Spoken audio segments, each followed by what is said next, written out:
Тодорхойлбол хаан дүүргийн 1-р хороонд байрлах 52 дугаар сургуулийн эзэмшлийн талбайд NMCG хэмээх компани 12 давхар 77 айлын орон сууц барих зөвшөөрлөө нийслэлийн ерөнхий төлөвлөгөөний газраас авчээ. Улмаар өчигдөр оройноос барилгын ажлыг эхлүүлсэн. За энэ нэрэгдийн бухимдлыг төрүүлж эсэргүүцэлтэй тулгараад байна. Энэ ч зориудаа сургуулийн хашаатай байсан шүү дээ. Энэ ч тэгээд төрийн өмч хамгийн гол эзэн нь сургуулийн захиралтанд байгаа, захиргаанд л байгаа шүү дээ. Эдгээр ямар ч нэг эсэргүүцэл шаардлага тавьдгүй 2 жил хогондоо дарагдаад байлаа шүү дээ. Энэ сургуулийн захирал мөхрөлнүүд анхуул авдаг юм яадаг юм чи ингэж шүү дээ. Энэ ч болохгүй шүү дээ. Тэр гарын үсэг зурсан даргандар нь мэдээ зураад байгаа мó? Мэдгүй зураад байгаа мó? Хэрэв мэдээ зураад байгаа бол тэр даргандар нь одоо албан тушаалаасаа буугаач ээ.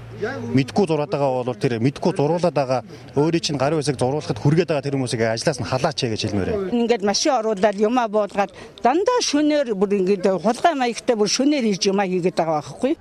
Тухайн барилга барих зөвшөөрлийг 2010 онд мөн 2 хэмээх хэрхэм нийслэлийн засаг даргын алба хашиж байх үедээ олгожээ. Харин барилгын ажлыг эхлүүлэх зөвшөөрлийг энэ сарын 6-ны өдөр нийслэлийн ерөнхий төлөвлөгөөний газрын хот байгуулалтын дэд бүтцийн хяналтын албаны дарга Эрдэнэ Туяа гэдэг хүн олгосон байх юм. За харин зөвшөөрөл олгосон хүнтэй холбогдож учир шалтгааныг тодруулахад амралттай байх үед бүх зөвшөөрлийг гаргасан байна гэх тайлбарыг өглөө. Харин өнөөдөр юм судлаад ингээд нөгөө юу жижигэн дөрөв мөрөөр авсан чи бүх юм байна гэж зөвшөөрлүүд нь.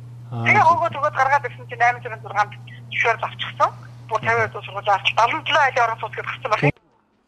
За 1-р сургууль цэцэрлэг нийтийн эзэмшлийн талбайд барилга байгууламж барих, 2-р газар эзэмших зөвшөөрөл гаргасны дараа 2 жилийн хугацаанд үйл ажиллагаагаа явуулахгүй бол зөвшөөрлийг цуцлана гэсэн журмыг энэ зөвшөөрөл зөрчсөн байгаа. Тиймээс 52 дугаар сургуульд хүүхдэн сурдаг эцэг эхчүүд болон хаан дүүргийн 1-р хорооны иргэд тухайн хорооны засаг дарга хүртэл эсэргүүцлийн ажилд нэгджээ. Гэтэл 1800 хүүхэд суралцдаг 100 гаруй ажилчинтай 52 дугаар сургуулийн багш удирдлагууд нь энэ асуудалд оролцсонгүй. Барилгын хашаанд байршуулсан мэдээлэлээр багш ажилчдын байр барьж байгаа гэж.